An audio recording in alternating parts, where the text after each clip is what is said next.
And we are live. Good morning. Good morning. Good morning. Good morning. Come on in, folks. We're in week 76 of the virtual AP Leadership Academy. Come on in. Who we got here? We got Janine Wilkins, Demetrius Scott. He said all 76. Hey, y'all, let me know. Let me know if you've been rocking that long. You know, that's a long time. May 2nd, 2020. Let me know if you've been with me for 76 weeks, right? Let me know if you haven't been 76, maybe 70, the range 70 to 76, or maybe 60 to 70, whatever it is. Almighty, everything is good. Good to see you too. You know, we got to get that plan you had out there publicly because sound like a winner to me. Let me see who we got here. We got Roz Gaskin, Sheikah Houston. Where we at? Robin Gray, Lily Lanier, Shelly oh man, it's going so fast. Shelly Gaines Harris, Josh Tovar, Dot McKeever Jeter. I gotta call you too, Principal Jeter, so I can get you scheduled. So I'll be taking care of that probably soon, very soon. Where we at? Sarah Harper's in the building. I think it said Walker is in the building. It's going fast. My wife, Kimberly Broughton Kafele, is in the building. Charlena Hottie is in the building. Alan Coart is in the building. Where we at? Britt Tiffany, Angela Taranjo Rosales. I'm stuttering because I'm trying to get them all in. Nikki Darling Austin's in the building. Felicia Davis Noel's in the building. Let me scroll way up because I missed a whole lot of folks here. We got here. Who we got here? Kasheri T. Love, Bobby Williams, Durst, Solomon Bazoy. Oh man, Solomon, I got you, Junior. I don't want to butcher that. Rashard Davis, all the way from Las Vegas, Nevada's in the building. We got the hero in Daye in the building. D Walker's in the building. I know I messed that one up. D Walker's in the building. Who else we got here? Jasmine Allen, Dineska McZeal. I said my man Elmani Viney's in the building. We got Mashana English, Felicia Wilson, Michael Benton, all 76 weeks. Man, that's a long time. I appreciate that. Hit the share button when you come in. Mark Croxton, Donna Scherer Gant, John Herrick, Cynthia Farmer, Sarah Harper. Oh man, Venice Lewis, they coming. Hit that share button. Somebody hit that retweet, folks out there in the Twitterverse. Let them know it's week 76. We got Nikki Darling Austin, Stephen Jones. I got to get you in here too, Dr. Jones, and I will. It's a lot of folks, man. Grace Constanita, Byrianne Collins is in the building. Cheryl T. Love, Jenny Gonzalez, Bobby Williams, Durst, I think I said before. My man Carlos Baggage, first year Principal Carlos Baggage is in the building. Y'all check him out on Facebook. He's doing his thing. He's having a great first year. That's what we want to hear. That's what we want to see. Principal Otis Kitchens in the building, another first year principal. Check him out as well.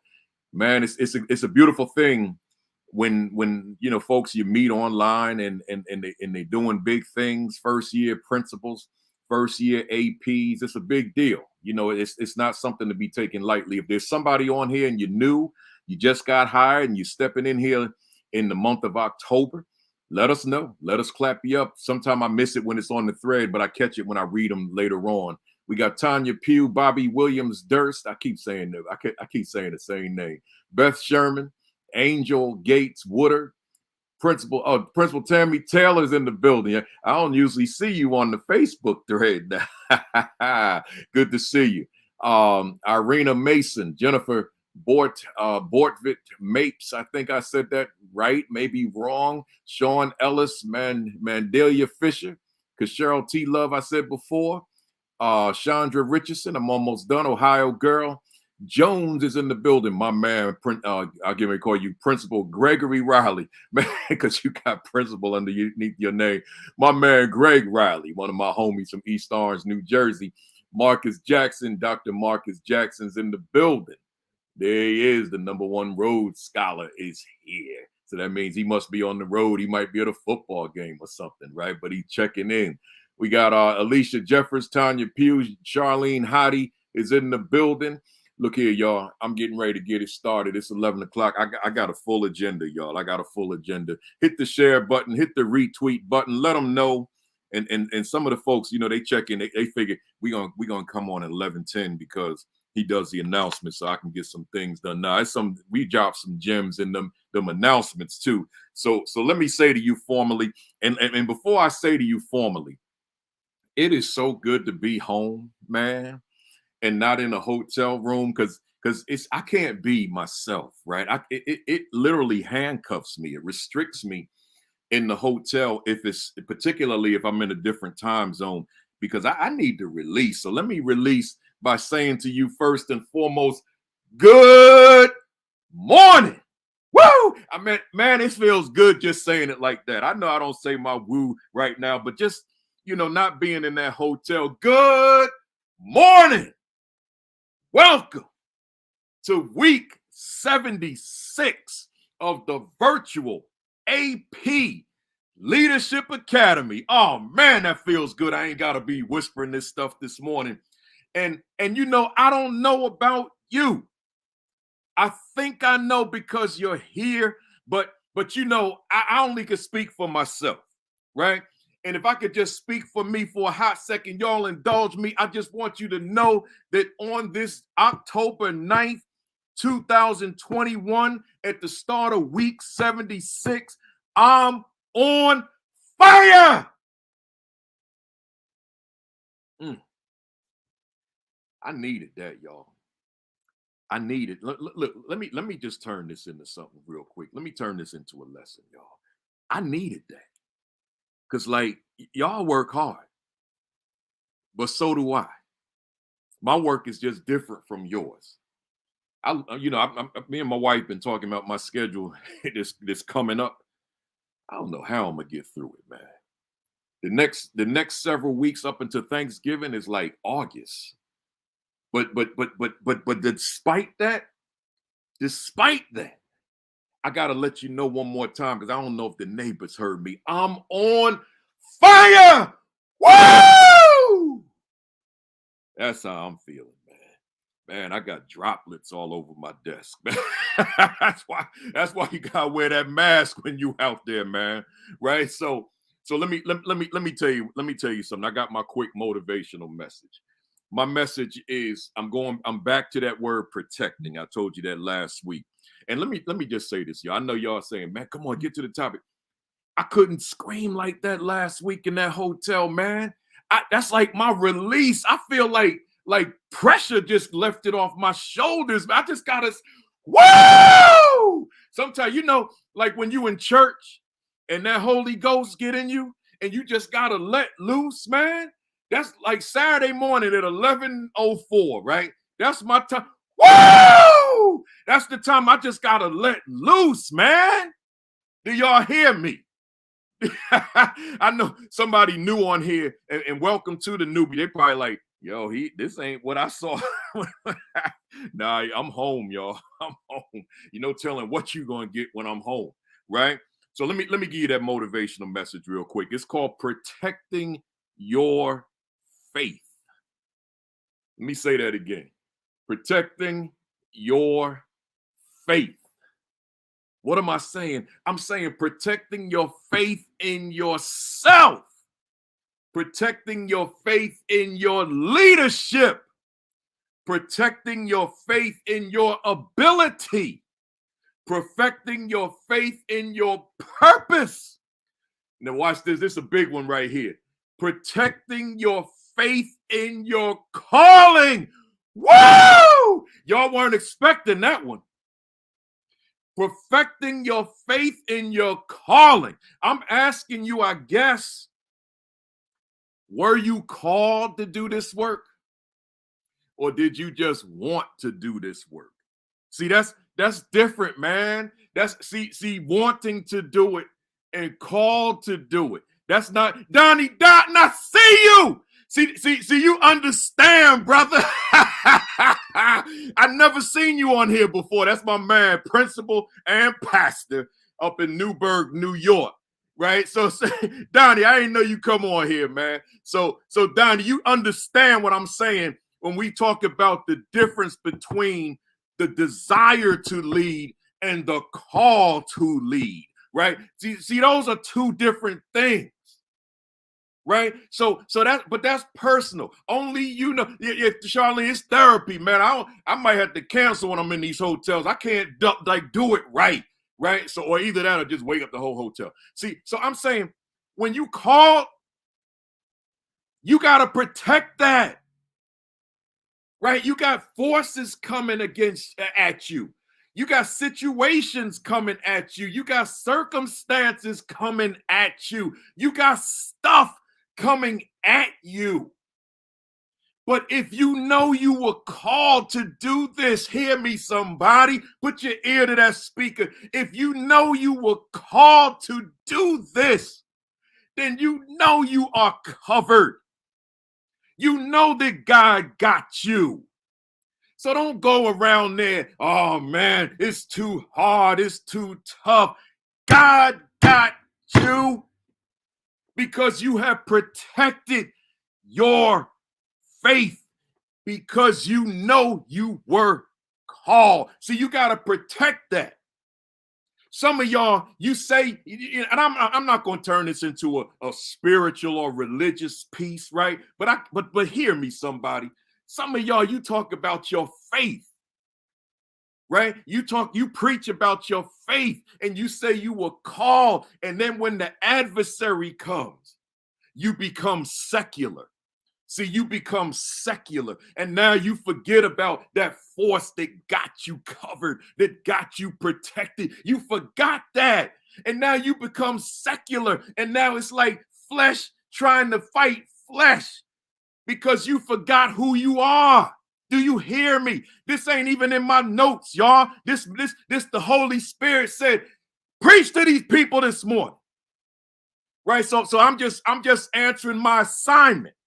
Right, so I'm gonna get back to the lesson, but right now I'm just saying to you, don't forget to protect your faith. Don't forget to protect your faith in yourself, your faith in your purpose, your faith in your ability, your faith in your leadership, your faith in your calling. Your faith is what's going to get you through this. But if you forget your faith, then flesh can do you in. And see, I'm saying to you, you can't allow flesh gonna come at you all sorts of different ways. And that's why I say, protect your faith. Lock it down, man. Lock it down. Your faith. Some of y'all say, yo, I don't even need the rest of the message today. You got me, you gave me just what I need. Hey y'all, let me get these announcements out the way. I got a lot going on today, man. Let me give you this information here. I got a lot going on today. Here we go. Welcome to the first timers. If you new, this your first time in, welcome. Right? This is not Principal Kafele on the Zoom call now. This Principal Kafele on his own platform. So, I'm kind of like, I let loose here. It's just me, So welcome to y'all. The Sunday morning commentary, don't y'all forget that now, right? It's not just the Saturday Academy. It's Saturday Academy at 11. Sunday commentary tomorrow morning, usually at 10 o'clock or earlier. That's on my virtual AP Leadership Academy Facebook page, exclusively posted there, nowhere else. Right, so you got to go there to get it. Right, so make sure you check that out on Sundays, and then you could scroll back and see all the old ones. I've done this now for 37 consecutive weeks, 38 consecutive weeks that I write a commentary about the AP. Right, the books, man, red hot. For Equity and Social Justice Education 50. I can't even hold it in one hand. It's so blazing hot, right? So get yourself a copy if you don't have a copy yet. It's over 10,000 sold in 4 months. And then those of you, the newbies, Just want to make sure you get these, the assistant principal 50 and the aspiring principal 50. Get them both. You can get them all at Amazon. principalkafele.org. principalkafele.com. ASCD.org. barnesandnoble.com. You can get them there. Right? Let's go. Don't forget to watch Sean Hurt every Saturday morning at 10 o'clock. He's on location speaking to a school today, so he wasn't on. But 10 o'clock, then we go to Create and Educate with Dr. Sheikah Houston and Tammy Taylor at Principal Tammy Taylor at 10:30 every Saturday. Come on, man, I keep messing up. I gotta write it down when y'all come on during the week. Put it in the thread, y'all. And then Unlock the Middle with my man Principal Josh Tovar and other principals around the country on Sunday nights at 7 o'clock. So turn the football game volume down. It's usually the fourth quarter too, right? So turn that down and check them out talking leadership, right? I'm ready, y'all. I'm ready. Here we go. So those of you who are waiting for me to get down, I'm ready. Oh, my shirt, man. My mother tell me every week, you don't announce your shirts anymore. I wear Negro League jerseys, y'all. Right. Or Major League jerseys of old-time Black stars, right? This is a different kind of team. This is the Denver White Elephants. They didn't play in the Negro Leagues. They played as an independent Black team. And those of you that may not know the history, because Black players weren't allowed to play in the major leagues because they were born Black, right? So they had to create their own. So they played they played as an independent Black team against white teams. And you Google them, they were spanking all them white teams, man. But they weren't good enough to play in the major leagues, but they were playing white teams, including players from white teams who played in exhibition games, players from major league teams that played in exhibition games. And they were spanking everybody all over the city of Denver, Colorado. We're going back into like 20s, 30s, that type of thing. But the Denver White Elephants, that was the name of the team. So that's what I'm rocking today, right? So let's get to it. I created a theme for this academy. It's called the theme is a question: does my assistant principalship benefit my school academically? That was the theme I created for this academy, which was going to be 18 weeks, and now we're in week 76. And I want to elaborate on that for a minute, and I'm tying this into today's presentation. That's why I'm going to do that. So I'm on point now. Hit the share button, hit the retweet button, get them numbers up a little bit more for me, folks. It's some people out here that need to be on here. Although I know a whole lot of folks watch them YouTube videos all week, and also the Facebook and Twitter. I can see by the numbers that a lot more people watch the recording than they do live. That's what happens. But hit them buttons anyway. So here we are, October 9th. All of you have been in school at least a month, some of you 2 months and some change. And I want to go back to that theme now. Does my assistant principalship benefit my school academically? I want you to, let's make sure it's clean, Josh. I want you to go to your mirror. And I want you to ask yourself, right now, in real time, as the assistant principal in your school, as an aspiring principal who's kind of like just putting yourself in it, not in a real sense, but just imagining you in the position, or principal, because I know there are principals on the call. I can list off some names right now of principals who are on the call. So it's not just for the AP, but I put a focus on the AP. And I want you to hold up your mirror and ask yourself, does my leadership, in the case of the assistant principal, does my assistant principalship benefit my school academically? Does my principalship benefit my school academically? Now, here's what I did not ask you. I did not ask you, does your leadership benefit your school? I didn't ask you that. I asked you if your leadership benefits your school academically. So is there something about you being in leadership that the academic needle continues to move forward? Or are you just there? Or are you a building manager, right? Are you just there, going through the role of leadership, but it doesn't necessarily correlate with the academic growth and development of young people? That matters. How much? Exponentially.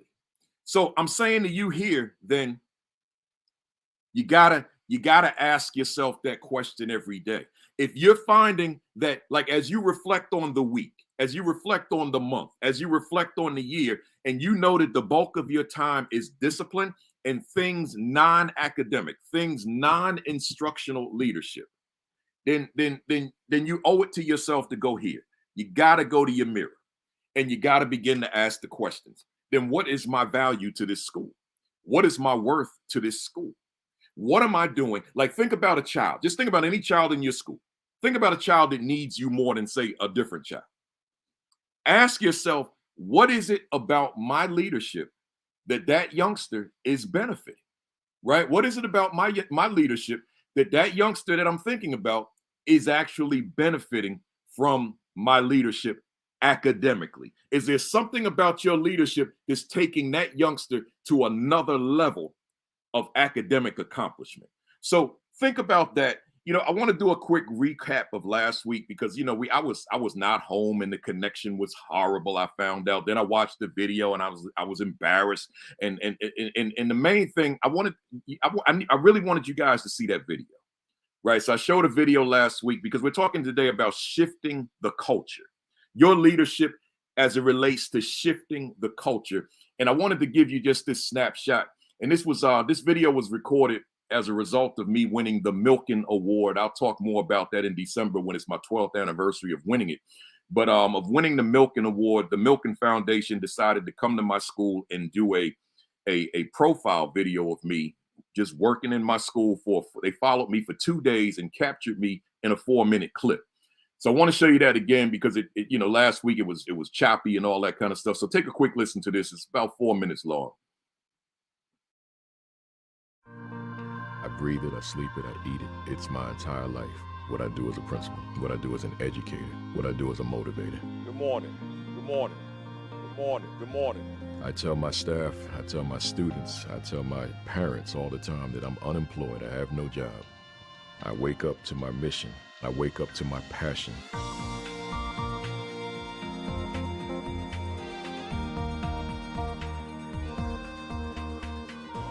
I've been a principal now for 13 years. At North Tech, I'm in my 5th year. When I came here, I heard the stories about what it used to be. So I came in very hardcore. I knew what I wanted from the outset. I knew what these young people were capable of doing, and we went to work on it. And here we are, with 98% of our students graduating having passed state standardized tests in language arts and 88% having passed the mathematics portion. U.S. News and World Reports magazine recognized us as one of America's best high schools for 2 consecutive years. We're doing a phenomenal job here. Kafele is a principal in the best sense of the word. He's a master teacher. He begins every day by teaching over the intercom. We're on the move. We're in flight. Hopefully you had a great weekend, but much more importantly, it was a productive weekend because you completed all homework assignments. You proceeded to study for a minimum of 2 hours in a quiet environment. Morning announcements are very important because it sets a tone for the rest of the day. Have your best day yet while maintaining a most positive attitude. Hotep, we're on the move. People ask the question, what's so different about your leadership from other people? I say it's very simple. If I can change the attitude, the content will fall into place. Power Monday is, every Monday, the student body has to dress up. Professional style, shirt, tie, slacks for gentlemen, ladies in their business attire. And it's to show that for the whole day you will be empowered. When Power Monday first started, I hated it. I did not like dressing up. But once I got used to it, it was like, okay, it's something that's going to help me in my future. Visiting classrooms every day is a very important aspect of what I do. You show me a principal that you can find in the office on a regular basis, and I'll show you a school that doesn't have leadership. Things will be going well in the classroom, and he'll walk in and it'll go even better. The kids want to show him what they know because there's such a respect for him. When I see Mr. Kafele coming into my classroom, I'll be like, okay, he's observing me, how am I performing, so I'm gonna do my best, not to impress him, but just to show him that I'm working towards that goal that he has. Matter of fact, let me see you again real quick. He can stop some students in the hallway and say their entire report card to them, and we've got 750 students. So when he says, hey, you got that C in math, you got to bring it out, that's powerful to them. Principal Kafele motivates everybody in the school to perform their best. Become the 100% club. 100%ers, another 100%. Right. 100%. I'm very demanding. I expect that every student does all homework assignments 100% of the time. It is housekeeping time. The teachers provide me with a list of whatever students didn't complete homework, and we read their names off over the PA system. The following 3 students report to my office. We call them down to let them know that they have what I call readathon the next morning. That means that that's a time to sit still, sit quietly, and just read a book. Gentlemen, one thing that I want them to get is responsibility. Kafele calling everyone over the PA for not doing homework teaches you that you have a responsibility here, and your responsibility here is to excel. He treats the children as his own. They look up to him, I guess, as his father, because a lot of them don't have fathers. Even though my father is not with me, Mr. Kafele was a person that inspired me, that motivated me to do better in life. His students have his cell phone number. They can call him 24 hours. And that's really unheard of. There's very special people that you run into once in a while, and Rudy Kafele was one of them. He's the kind of man they make movies about. When I look into my students' faces, what I want to see is hope. Not my hope for them, but hope within themselves. I feel that I am prepared to face the world because of my experience here in Nook Tech. Since my freshman year, I've been growing and growing more, and now I'm an honor student. To wake up and go and motivate and inspire or to educate other educators or young people or parents, I couldn't ask for a better life.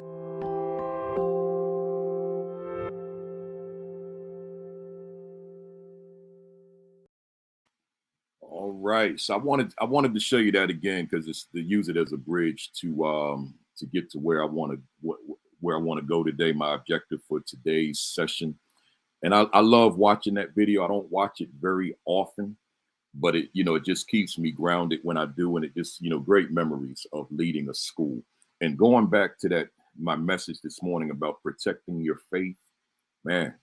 You know those of you who are not yet in principal leadership.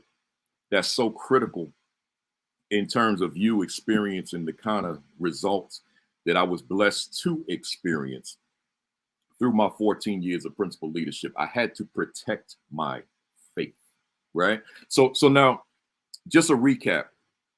Last week, I introduced to you, I'm not going to give you the context. For those of you who weren't with us last week, just go to watch week 75. And I introduced to you these 3 questions. And I said to you, with the mirror, who are you? What are you about? And what is your most recent evidence? Said self-reflectively, who am I? What am I about? And what is my most recent evidence? And as I was explaining that last week, I was like kicking myself saying, I can't do it the way I want to do it because because I'm in a hotel room and I can't express it. But not to get so dramatic right now. But hit that share button. But let me say this to you as I get back to the comments. Here we go. So let me say this to you. I'm asking you, like last week I said, like, who are you? But I'm asking you with a little more emphasis now. Like when you leave your home and you walk into that building in the midst of a pandemic, in the midst of folks fighting whatever critical race theory is, right? And all these mask mandates that folks are upset about, vaccine mandates, all this stuff, within that sea of challenges, who are you? And see, it is very easy to get lost. And thanks for those compliments about the video, folks. It's very easy to get lost in your professional, if not personal identity when you're fighting against all these challenges. That's very easy to do.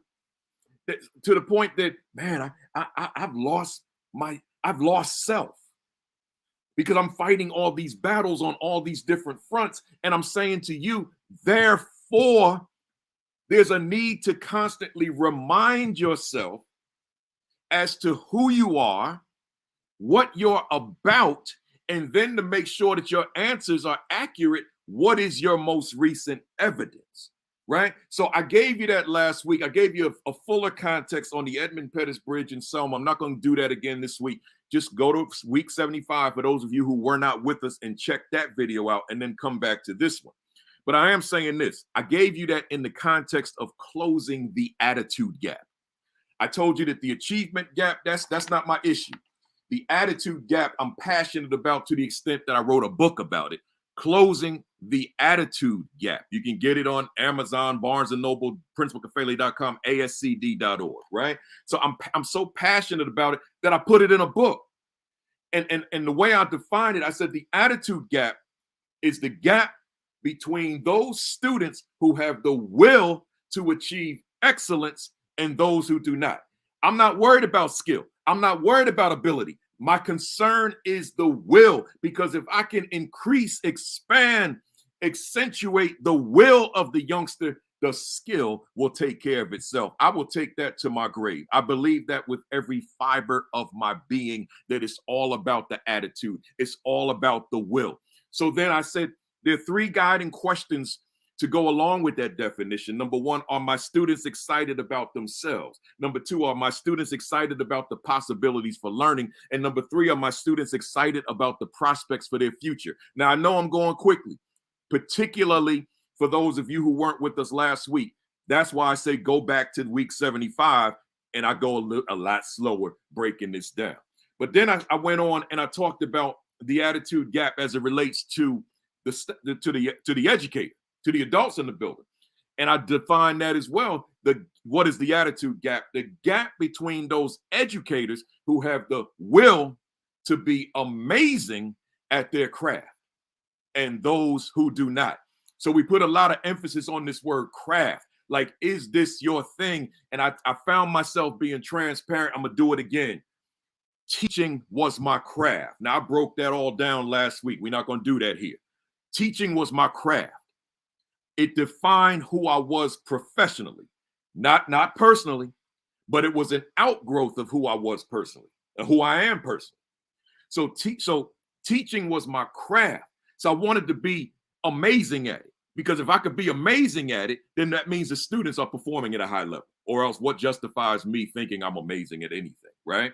So on the one hand, teaching, but then principal leadership, that was my craft. But here's the one where I'm very vulnerable. Public speaking, which I'm doing right now. I don't see, I'm too old to not be transparent, right? I'll be 61 in a couple of weeks.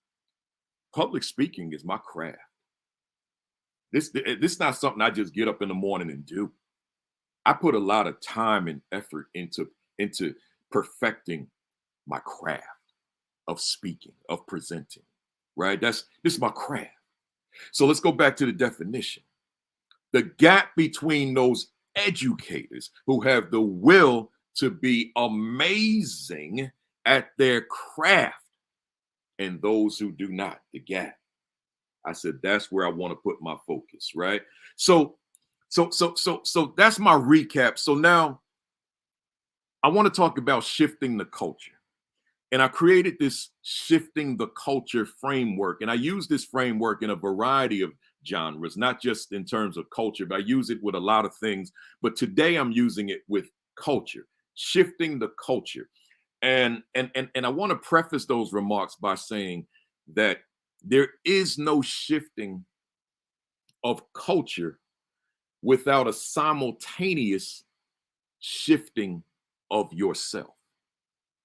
See, let me say it again. There is no shifting of the culture without a simultaneous shifting of yourself. And what do I mean? What am I saying?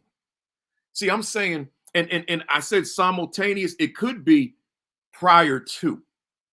So a pre-shifting of culture being the shifting of yourself. Because how does the culture, listen to this question. You might want to write this one down. Here, I got the pen. Write this down. How does the culture shift if you, as leader, are incompatible with a healthy culture? Now somebody didn't hear that. It went right over. How does the culture shift if you and your leadership are incompatible with a healthy culture? So in other words, and this is not me stepping on toes. I gotta shout someone out, yo. We got Mary Folk. We got Mary Folk on the line. She's a principal in Anchorage, Alaska. She brought me to Anchorage, Alaska twice, right? So I didn't even know you were here, Principal Folk. Good to see you, man. You up early in the morning. Good to see you. We got Mary Teresa Fulp in the building, man, from Anchorage. That's the only time I've been to Alaska because she brought me there, right, to speak there a few years back. So again, let's get back to it. You could be the problem. You could be toxic, and I'm not trying to step on no toes and be offensive to anybody. Don't get me wrong, but I work in being reflectionary, right? So I want you to think about you, and as a reflective practitioner, could you be a part of the problem of the lack of a healthy culture within your environment? In terms of the teacher in the classroom. Could the teacher be the problem as to why the culture in the classroom is toxic, is non-healthy? So I'm saying that to say the shifting of culture begins with the shifting of yourself. So I want you, just to deviate one more time, I want y'all to know now we got two people from Alaska on here because we got Janine Wilkins, who's here religiously. She's here every week. And then we got then now we got Mary Fulp, who's here, Principal Fulp, who's here as well. So I'm saying that to say to you the wide reach of this Saturday Academy, right? The wide reach. There's usually people on here from Bermuda. Shannon James is one in particular, Aruba, right? And then I see people from England sometime and people from India and Pakistan. So, it's people. There's Janine Wilkins. So it's people, they tuning in, man. So just hit the share button like you've been doing, because y'all have been the ones that's making this thing happen, because I want to make sure that we reach folks. And again, I don't get paid for this. It's just, it's what I do, man. So here we go. So when I say the shifting of the culture starts with you, I got these 6 questions.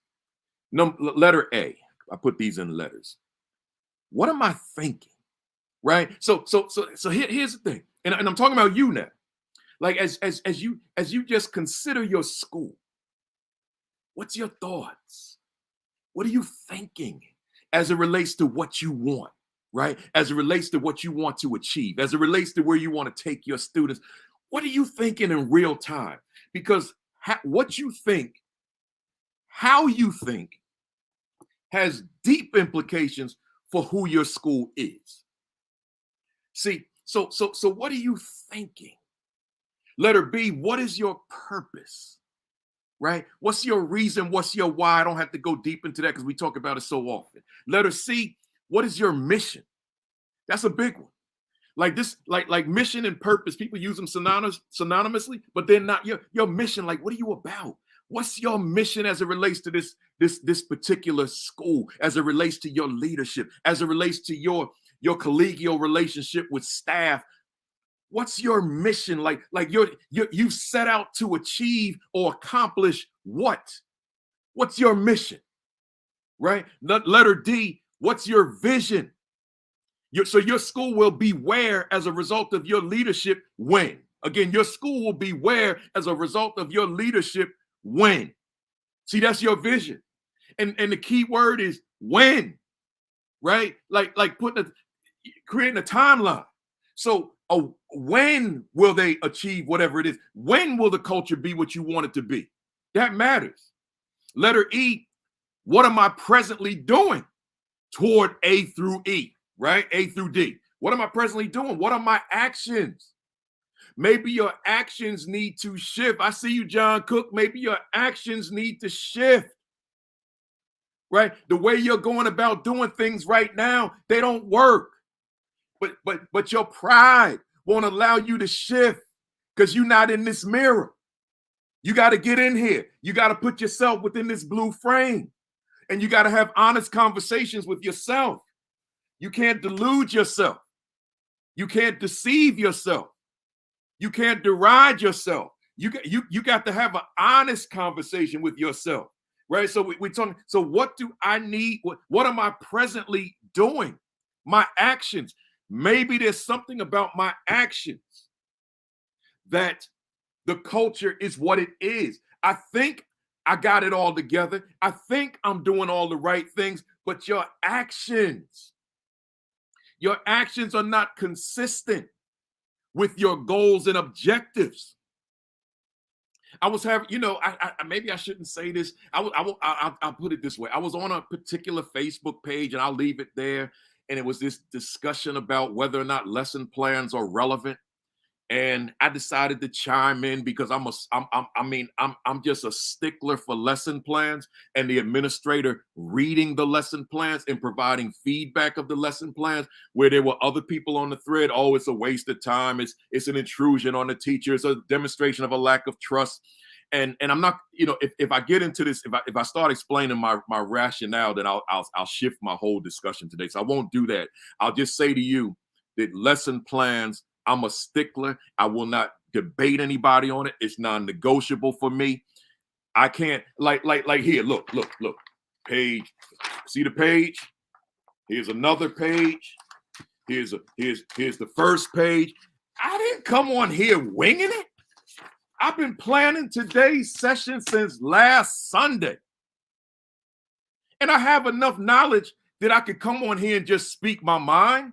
But I refuse. I got a whole agenda, man. I mean, y'all know I never reach it because I got all this filler I add in, but I still got it. I'm not going to get to the end and like, oh my God, what am I going to say to fill up these last 15 minutes? I plan this thing, man. So if I'm planning for a 1-hour broadcast on a Saturday morning, how is a teacher to walk into a classroom with no plan, but because the principal says, I believe in you, I have trust in you, I have faith in you, and I will not impose on you or infringe upon you, just go ahead and do what you do. I challenge any principal, particularly in an urban or rural school district. If that's your mentality, email me your achievement results. I bet you everything I own, your achievement results are not what they could be because you got your teachers freewheeling. This ain't about trust. This is about planning. So here's my point in terms of why I brought it up. What am I presently doing? We're talking about shifting culture. Well, maybe what you're presently doing, you got that mentality, oh, I trust my teachers. So you got 30 classrooms in the building and they're all doing things according to what they feel is the right thing to do, with no type of structure from you, no type of oversight from you, no type of guidance from you, no type of direction from you, no type of leadership from you. You just said, oh, I'd never impose on my teachers. Oh no, I'd never invade on them. I trust my teacher. I'm not micromanaging my teachers. Micromanage, that's a good one. I'm not micromanaging my teachers. I let them teach.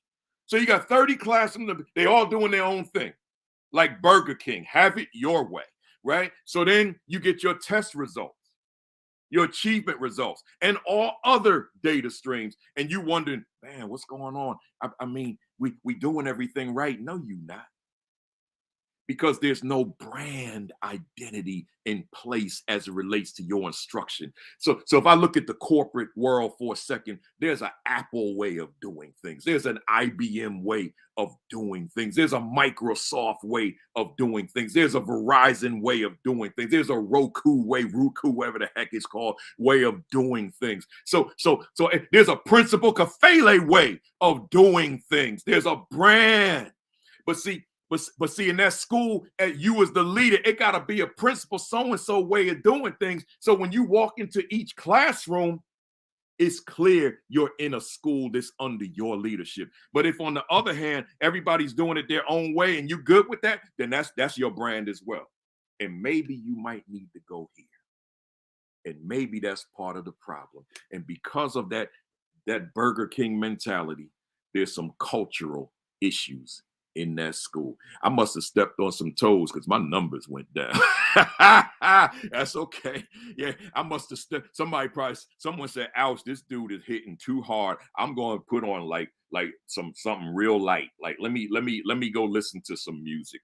Right. So that's all good though. It's all good. So again, what am I thinking? What is my purpose? What is my mission? What is my vision?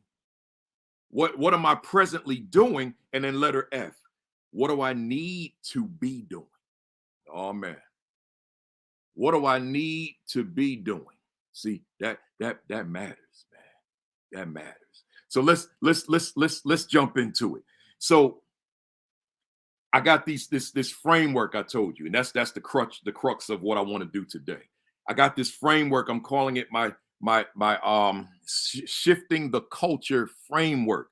I told you I don't put a lot of notes on the screen because but I do need to put you guys on here. I don't put a lot of notes on the screen because I don't want my folks to say to me, man, we paid him good money. He putting it all on a Saturday for free. Now, so I don't give you all that. You got to use this, right? Take your own notes, right? So here we go. Let me list these strands for you. Strand number 1, the environment for learning. You don't even need to put the, just environment for learning, right? Environment for learning. Number 2, attitude toward students. These are the 5 strands. Attitude toward students. Number 3, relationship with students. Again, relationship with students. Number 4, compassion for students. Again, compassion for students. And number 5, relevance in instruction. Once again, relevance in instruction. Get that pen or get your fingers going on your device. I'm going to give them to you again quickly. Environment for learning, attitude towards students, relationship with students, compassion for students, and relevance in instruction, right? So now with that, as I created this framework, I guess it's been over a dozen years now. It's been a long time. It's one thing to say, let me break them all down for you. It's one thing to say environment for learning.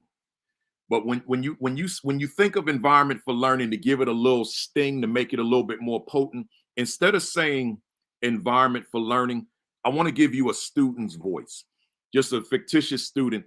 Let this student's voice be in your head when you think about environment for learning. And the language would be, in quotes, challenge me to maximize my potential while taking the time to learn how I learn. Once again, challenge me to maximize my potential while taking the time to learn how I learn. So I'm saying that to capture this language of environment for learning, this title of this strand, environment for learning, I gave it a student's voice. Challenge me to maximize my potential while taking the time to learn how I learn. I'm calling that environment for learning. Number 2, attitude towards students. Here's the student voice to coincide with the title. Believe in me without judging me or comparing me to my peers, right? Once again, believe in me without judging me or comparing me to my peers. It could say while refraining from judging me or comparing me to my peers, right?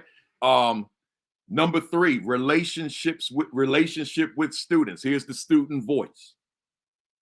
Get to know me beyond who I am in my classroom. Once again, get to know me beyond who I am in my classroom. That's relationship with students. Strand number 4, compassion for students. Here's the student voice. Prove to me that you care about me and therefore committed to me.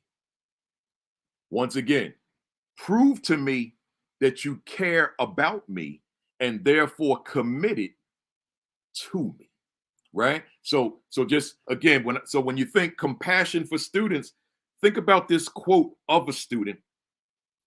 Prove to me that you care about me and that you're committed to me. And then number 5, relevance in instruction.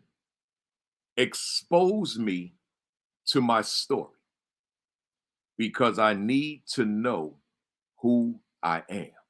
Again, expose me to my story because I need to know who I am. Now, let's break all this down.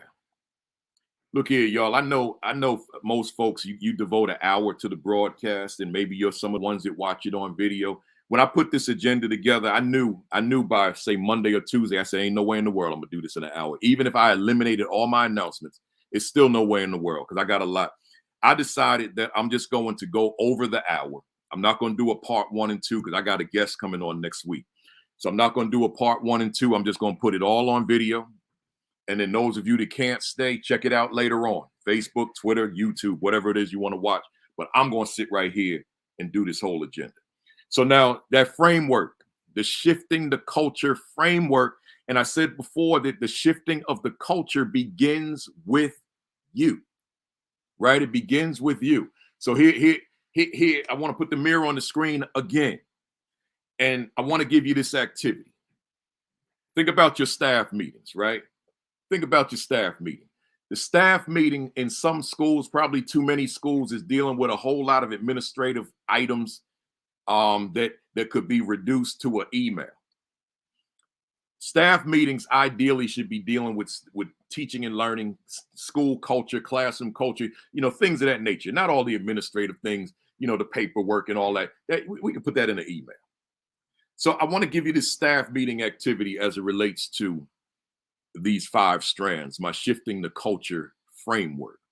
And it starts off with, I want to encourage you guys, those of you who are in leadership, the aspiring folks, I want you to put it in your mental notebook.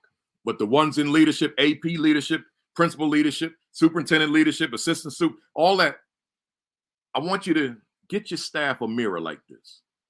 Get everybody in the building a little small mirror. Could be a larger one, but one with a hole in it that they can hang up on their wall, right? So get everybody a mirror and bring it to your next staff meeting. You can go to the dollar store and get them real cheap, right? And then bring it to your next staff meeting, right? Bring it to the meeting and distribute the mirror to everybody. And let them know, we're going to talk about shifting the culture, but our focus is going to be on shifting ourselves. So make sure that you get yourself a mirror, because you don't want to come across as a dictator or one that's got it together and you helping them to get it together with you. You want to make sure you have a mirror, because you're going to make sure that you emphasize the staff, and this is part of building a culture, that I'm in this with you, that I need to make some shifts in myself as we move forward towards shifting the culture of the building. So you got the mirror for yourself. You might have a big mirror, right? Since you're in that leadership position. So then with that, we'll start with the environment for learning. And in that environment for learning, once again, the student voice challenged me to maximize my potential while taking the time to learn how I learn. So now on your PowerPoint presentation or on your whiteboard, whatever you got in your meeting room, your staff meeting room, I want you to put this question up. I'm going to read it to you. I'm not going to put it on the screen because, I can't have my clients say to me, you giving away stuff that we paid you all them thousands for, So the question goes, do I provide my students with a learning environment of excellence? Let me give it to you again. And matter of fact, while you're writing, hit that share button for me. Let them know Kafele in the building, man. He trying to help you to make life easier in that building, right? Do I provide my students with a learning environment of excellence, right? So now you got a table, because I wouldn't want your staff to be sitting in an auditorium where they're separated from one another. I would want them sitting in clusters. So the library is always the best where they could sit at tables. If that's not conducive at your school, make sure that they're sitting in groups. So if they're in the auditorium seats, 5 here, 5 here, 5 here, whatever it is, because they're going to need to work collaboratively. Maybe you're going to have them get up out of their seats and they'll go stand in different stations within the auditorium, within the cafeteria, whatever it is, but you're going to need them to talk with one another. So now the question again, do I provide my students with a learning environment of excellence, right? So we'll ask that question first in the first person, self-reflectively. They have their mirror. You ask them, look into your mirror, as I'm doing right now, looking into mine, and ask yourself the question. You ask it, all of them, ask yourself the question individually. Do I provide my students with a learning environment of excellence? And they're looking in their mirror. And then have them engage in the conversation, they could shift into the second person. Hey, colleague, let's go deep on the question. Do you, what are your thoughts? Do you provide your students with a learning environment of excellence? That's one way of looking at it. Another way is to keep it self-reflective, first person, and have the person to put themselves, be vulnerable with the group of five and say, I'm going to answer the question, right? And now they go on and answer the question of themselves. Do I provide my students with a learning environment of excellence? And now as that person discloses what their thoughts are on the question, then the others begin to dialogue with them. And within that dialogue that they're having on that one question, do I provide my students with a learning environment of excellence? Then throw in a letter B, which says, what is the evidence that I provide my students with a learning environment of excellence? What is the evidence? See, and that's key. What is the evidence? So it's one thing where each of the groups of 4, groups of 5, groups of 3, whatever, however you set it up in your school, it's one thing to say, yes, I do. And here's some of the reasons as to why I feel this way. But then we add that question, okay, what's the evidence? What are these concrete examples as to why you feel that this environment that you have created is in fact a learning environment of excellence? And I tend to break that up into these categories. I've shared this with you before, those of you who've been with me for a while. I've shared this with you before in a different context. I say, let's look at, in answering these two questions, let's look at these 4 intentionalities. The intentionality of what the students see in that classroom, the intentionality of what the students hear in that classroom, the intentionality of what the students feel in that classroom, and the intentionality of what the students experience in that classroom. See, so those of you, and it's many across the country who are struggling right now in this pandemic with student behavior. Well, sometimes when we're trying to correct behaviors, we got to take a look at ourselves and our own practices. And that's what this session number 76 is all about, right? But it takes the leadership to bring the staff together to engage staff in this conversation, right? So let's look at it. The intentionality of what they see, hear, feel, and experience in the classroom under the environment for learning. So when we talk about the intentionality of what the students see, let's first talk about what they see in us. In other words, what do they see in our demeanor? Like here, hold up your mirror to yourself right now. What do they see in your demeanor? What do they see in your temperament? What do they see in your patience? What do they see in your character? What do they see in your compassion? What do they see in your passion? What do they see in your determination? And I could go on and on. What are they seeing in you, right? And that really matters, because see, as you look in your mirror and you're serious about shifting the culture, but maybe if you're being transparent with yourself, if you're being honest with yourself, maybe there's some shifts that need to be made in your own demeanor relative to your relationship with your students. Maybe there's some shifts, and here I'm not talking about your leadership to staff relationship. I could, but right now I'm talking about your staff to student relationship. So here's you engaging your staff in a staff meeting, in a PLC, in a whatever kind of meeting. But I'm talking about staff because I wanted to have the whole staff together. And we're talking about demeanor. Not you imposing on that discussion, because once you turn it over to staff, it's staff having it amongst themselves, and it takes you out of the equation. So therefore, the threat of the leadership. So now they're having a discussion about my demeanor, my temperament, my compassion, my passion, my patience, my character, my determination, my will. And I could keep going. right? So I'm saying to you, give them the opportunity to engage in that discussion and give them the time to engage in that discussion. And it's not a one-time discussion. This might be a full year discussion. And that's just on what they see in you. Right? Because that's important. What they see in you, but it's not you as a part of the discussion, because you may pose some level of a threat to some of them, right? So let them speak.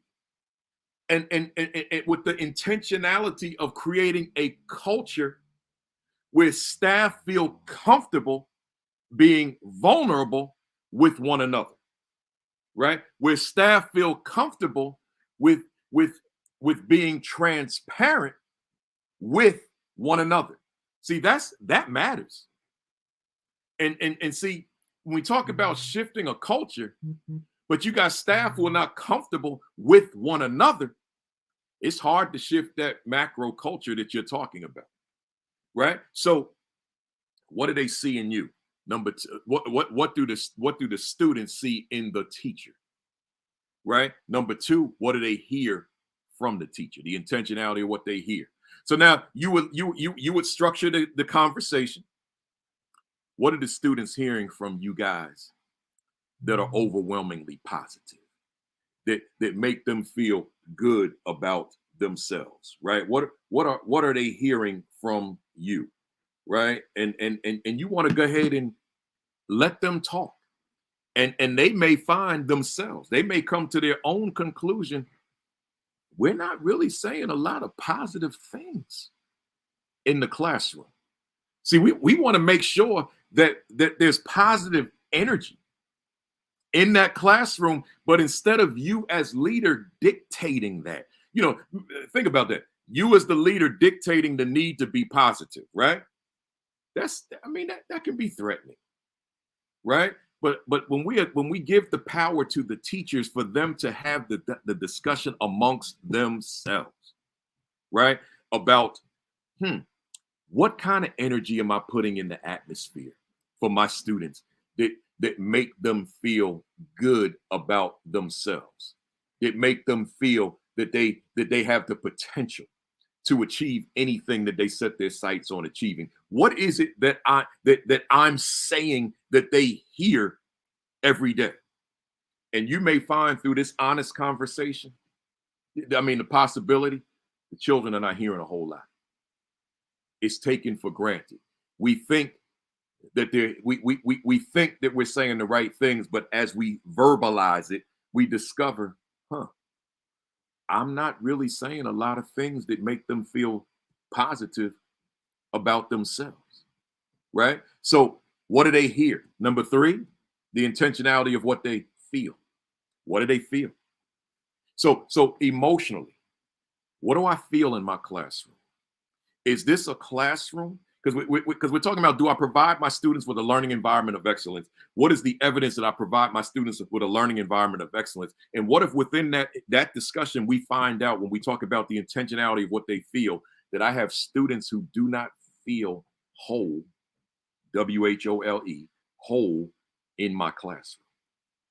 Through that discussion, that there's a possibility that there are students in that classroom that feel less than whole, and not because of things happening outside of the classroom, but because of the reality of the classroom, that I don't feel whole and complete, right? That matters. So you and I want to have staff engage in that discussion. And then the fourth one, the experience. What is the experience of being a student in that classroom? Here in Jersey, and I don't have a problem with saying this publicly because it's in the news. Here in Jersey, in South Orange, Maplewood School District, a district that I have worked with in the past. I probably need to be back there after what I heard on the news. But there was a second grader who's a Muslim, who wears the hijab, that's the head covering, and the teacher felt that her hair was probably very beautiful. So the teacher literally snatched the hijab off of her head, The second grade little girl, little black girl, she fought it and tried to keep it on her head because she understood as a Muslim, her hair was not to be exposed, but the teacher was insistent and pulled it off of her head, and her hair was exposed for the classroom. And then the teacher said, see, your hair is beautiful. But her wearing the hijab has nothing to do with her hair being beautiful. So now I can only imagine how the girl would feel in that school. Now I'm sure the teacher is going to be reprimanded, if not fired, right? But forget about the teacher for a second. That girl, it may take a while for that, because we're talking about a second grader. It may take that girl years to recover from that experience, because it may have violated her trust in a teacher. We don't know, right? Maybe she'll be fine. Maybe it won't be a big issue. We don't know. But the reality is, it was, I'm on that word experience, her experience last week, during the week of, I guess it was sometime October 6th, it may have happened, or I think it happened on the 7th or the 6th, one of those 2 days. Her experience was that the person that she trusts, her teacher, pulled the hijab off of her head, even as she fought it. We're not talking about, we're talking about a second grader, a baby. So now, as she will reflect back on her experience as a student in school for the rest of her life, that experience is a part of the overall experience, including her ongoing reflection of that experience. See, so now, using that as an example, I guess it was an extreme example, but I wanted to share it with you. Happened right here in Jersey, not too far from here, a district I've worked with. I talked about the experience. So what is the experience of being a student in your teacher's classrooms? So now you want to engage your teachers in clusters of groups of 3, 4, 5, 6, whatever it is, and have that conversation without you being intrusive of the conversation. Where you're saying, have that discussion and talk about, through the lens of the students, what might the experience, what might their perception be of the experience of being in your room. And maybe as you're being honest with one another, and then going beyond the self-reflection and turning it into a second person discussion where you're asking one another, particularly as they become comfortable with one another, what do you feel your students' perception of their experience in your classroom may be? Because see, you can't do this in one session. You know, just the intentionality of what they see, that may be a 45-minute, 60-minute discussion. You can't do that in a full day.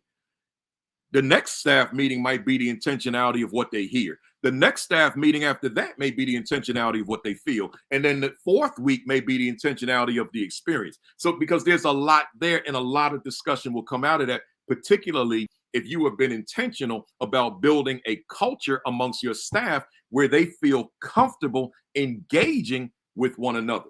Now, it's 12:04.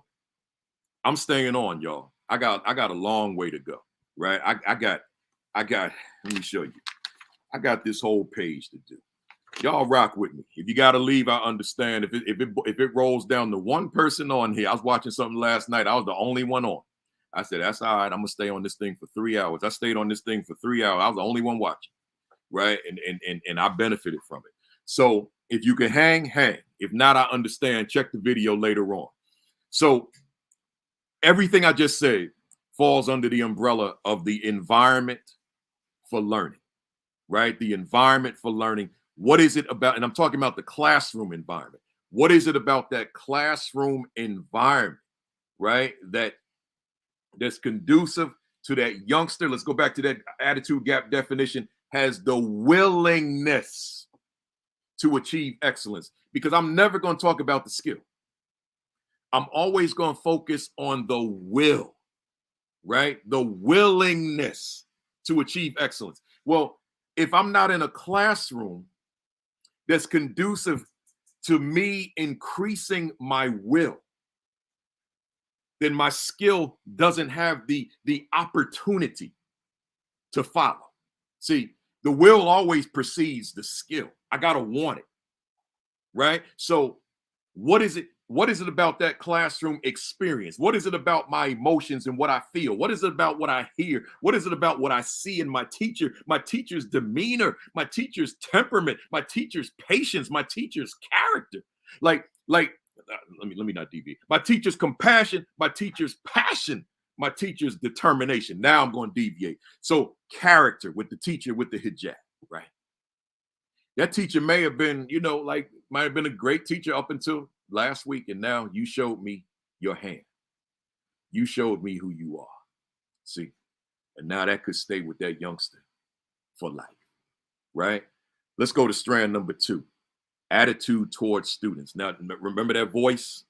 I want you always, I hope you wrote this down, that voice in the back of the head of a youngster. I mean, of you, about a youngster. Believe in me while refraining from judging me or comparing me to my peers. Let me maintain my own individuality. Hit that share button, somebody. Let them know, hey, man, Kafele staying off for what might be another hour. Y'all might as well come on. If West Coast Mountain Time folks, if they would sleep, hit that share button. They up now, right? So attitude towards students. I got 4 questions for you. This is questions for you to provide for your staff, for them to in turn have the self-reflective or second person conversation amongst themselves at the staff meeting. You don't have to talk about the fire drill at the staff meeting. You don't have to talk about the sign-in sheet at the staff meeting. You don't have to talk about the parking spaces at the staff meeting. You don't have to talk about the cleanliness of the room at the staff meeting. Put that in the staff bulletin tonight and email it to them and hold them accountable for reading it. And then when you have the staff meeting, let's talk about what makes the school better at the staff meeting. Let's talk teaching and learning at the staff meeting. Let's talk culture at the staff meeting, right? You're gonna spend, the broken copier. So the copier's not working. So you're gonna have a 30-minute gripe session at the staff meeting. 20 teachers. I can't teach my lesson. It's been 2 weeks since the copier's been working. I mean, what are you expecting me to do? Then the hick, me too. Let me chime in here. And I can't do this. And then here come another one. And me either. I can't do this. And they all going at it, man. And man, you know how much time you wasted, like giving them that form, that platform to say the same thing? Man, put the copier, the technician, this is you typing on your computer when we get off today. The technician will be here Tuesday. In the meantime, teach. You don't need photocopies. Teach, right? You're all talented individuals. You're all talented teachers. You don't need photocopies of anything. Remind them of how talented they are, because sometimes they forget, right? Just remind them. So let's keep moving. So now you engage them. You put a question on the screen. Do I believe in my students? I mean, anybody will tell you yes. Anybody. Oh, my man Vincent Stallings is on here. Anybody. Hey, y'all, let me tell you something. I don't even know what he's saying. He's saying what I was going to say. Vincent Stallings is a principal. He was on the broadcast. Y'all remember him, Dr. Stallings, back in June. One of his teachers, social studies teacher, was named the New Jersey State Teacher of the Year this week, right? New Jersey State, first woman of color, Black woman in the history of New Jersey.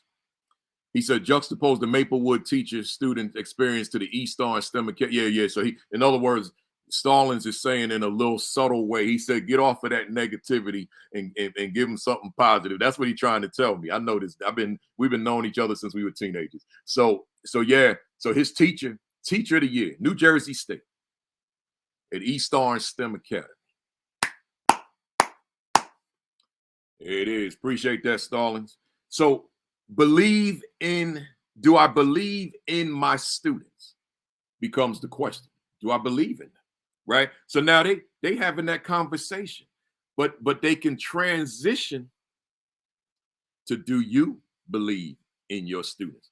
But see, that word students is very, very nebulous. It's very vague. We could start talking, being very specific in terms of let's say, put in your mind the student that someone said is at risk, right? Someone said, yeah, because that's not my language anymore. So someone said, okay, this student is at risk, and you all know the student. Because y'all, in terms of your cluster, maybe you're working with the same grade level, same subject, or whatever it is. So do you believe in that student? Because see, it's one thing to believe in the high flying student, right? The one that's coming in there and we know this student is going to excel. Okay, that's an easy one. That's an easy bet. But I'm talking about the one that has shown you no evidence of success yet. That's the one you want to have the conversation about, right? That's the one, right? So now, do I believe in that student or the characteristics that that student has exhibited? Do we believe in that particular student? Let's have that conversation at that staff meeting, in those groups, not whole group. Don't need to do that in those small groups. Let's have that conversation, because we're trying to shift the culture. But in shifting the culture, we got to shift us. And within those conversations, we may come to a realization, I hadn't even thought about this. I don't believe in everybody in that classroom. I thought I did, but that mirror didn't lie to me. And that mirror told me something that I didn't realize about myself. I don't believe in all of them. See, this is not you in a supervisory role. This is not you in a evaluative role.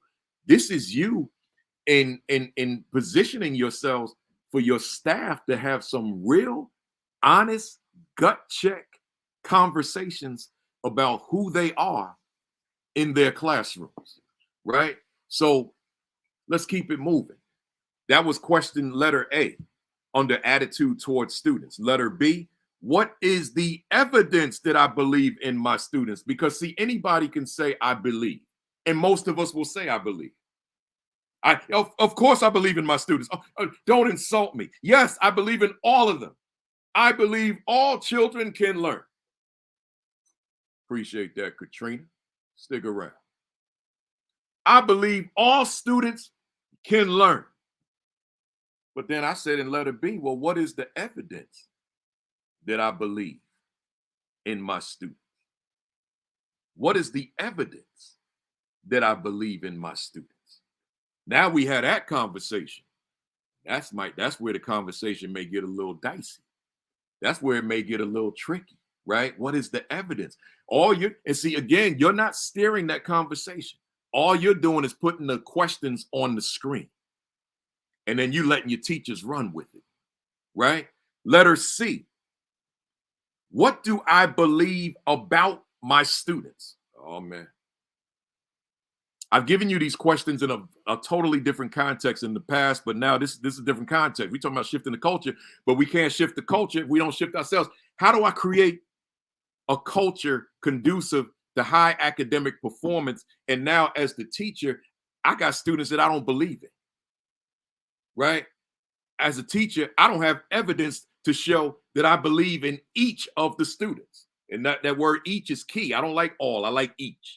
It emphasizes the individuality of each of the learners in the classroom. So now letter C says, so what do I know about, what do I believe about my students? And see, that mirror, man, there may be some things, and this is the truth about it. There may be some things that your teacher comes to conclusion with in this discussion that teacher is not comfortable with sharing. That's fine too. As long as the teacher is coming, having a reckoning with oneself, there may be some things, I can't even share this with my group. in terms of what do I believe about my students, because we know that somewhere in America, not your staff, but somewhere in America, there's a teacher that believes that there are students in that class that will not live beyond the age of 17 or 18. We know that those, and I don't have to, sound like I'm teacher bashing. We could say that about any human being. We don't have to put that on a teacher, that there are individuals that do not believe that there are certain children who will live beyond 17 or 18 because of the lives they're living right now. But imagine that teacher that says, not under my watch. You're going to live a long life under my watch, because I am positioning myself to help you to make shifts in your values, right? Shifts in your mindset, shifts in your outlook, shifts in your vision, your mission, your purpose. See, that's what I'm talking about. But so we know, but now, I kind of was letting myself off the hook when I said it. I don't have to confine it to teachers. I could say just people, but let me put myself on that hook, man. I know there's got to be teachers somewhere that says, that one right there, he ain't gonna live. That one right there, he'll be in prison in no time. That one right there, ain't no way he gonna be successful. Well, see, maybe that teacher won't admit that in that meeting, depending on how comfortable that teacher may feel within that meeting. But that teacher knows within one's mind as that teacher looks in that mirror. And that's the shift we want to facilitate making, right? That's why we're having the conversation. You can still have words in the meeting. I just don't want you in the individual session, right? The individual discussion, I should say. Yes, you in the room, and you can come back and talk to them. I just don't want you leading five members of a group. I want you to distance yourself from that. You can hear them, but I don't want you to steer that. You doing your role is with the macro group, with the larger group, not the micro, right? So let's keep moving. Where am I at here? Oh, okay. So what do I believe about my students? Letter D. What do I believe about myself as it relates to my students? Oh man, y'all didn't even hear me on that one. Let me hit you with that one again. What do I believe about myself as it relates to my students? So in other words, do I believe that I have what it takes to take each of those students to the promised land, to high academic performance? And I said those students, each of my students. My students. Do I believe that I have what it takes? The skill set, the composure, the demeanor, the character, the compassion. Do I have the qualities that it takes to take my youngsters to the next level of accomplishment? What do I believe about me? Like you put me on a basketball court right now with some teenagers. I don't believe that I'm teenagers who are good. I don't believe that I have the skill set to compete with them. I just don't believe it, because that's not my environment anymore. But you put me in a school and I believe that I have the skill set to take that school to another level. But you want your teachers to ensure that they believe in their possibilities. That matters. That matters. See? Yeah, hey, Lauren, I too, so she said I would love to hear this conversation, reflect on everything I learned about my teachers. I've done this in the old school days of my leadership, but I would love to hear teachers in 2021, 22 having these discussions, man. I'd love to be a fly on the wall, but the thing is, I'm in position to actually have it because I'm a speaker. so I can actually do this, right? It would deviate from maybe what the principal asked me to do, but that's okay. I can tell the principal, I got something powerful for you. I just want you to watch me. I'm gonna be you for the next hour. I'm gonna be principal. I want you to see how powerful this exercise is, right? Good stuff, good stuff. So let me keep moving, y'all. So I said attitude towards students. Do I believe in my students? What is the evidence that I believe in my students? What do I believe about my students? But then that big one, what do I believe about myself as it relates to my students? Let me go to relationship with students. We almost at the end, y'all. We getting there. I ain't going all the way to 1 o'clock. Relationship with students. Remember that voice? Get to know me beyond who I am in my classroom. Get to know me beyond who I am in my classroom. I appreciate you, Venice. So here we go. I hesitated. I'm gonna be transparent with you. I was processing what Venice just wrote, and I couldn't even think. So I appreciate that. That matters, Venice. It really does. Right. So now let me get to it. Compassion for students is where relationship with students is where I am. Do I know my students? Do I know my students? But the key question to that question is the question that follows it. And that question is, what is the evidence that I know my students, right? What's the evidence that I know my students? So, as I've said to you in previous sessions, it's one thing to know them in terms of the name on the roster, the youngster that sits in the same chair every day, all of them, to know the youngster relative to what he or she brings to class every day. But I don't mean that. I mean that in terms of letter C. What do I know about my students? So in other words, their reality. See, their reality may not be your reality. In fact, I don't even have to use may not. It is not your reality. They have their own unique reality. So their reality, their experiences with life, their own separate challenges and obstacles, their pressures, their demands, their needs, their interests, their goals, their aspirations, what motivates them, what inspires them, what captivates them. How do they learn? How do they think? How do they make sense out of information? Their own unique selves.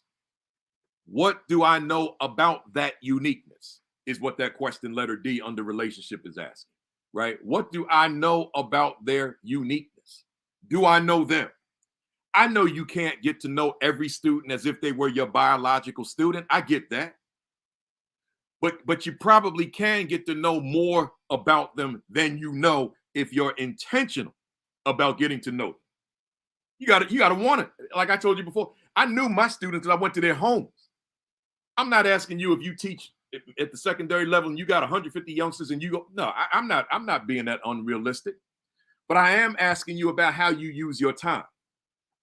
Right? So how do you use your time before school, after school, during lunch, after class that allows you to get more so into the world of your students, right? So that's what I mean by that. So again, what do I know about my students? Well, watch this. Letter D.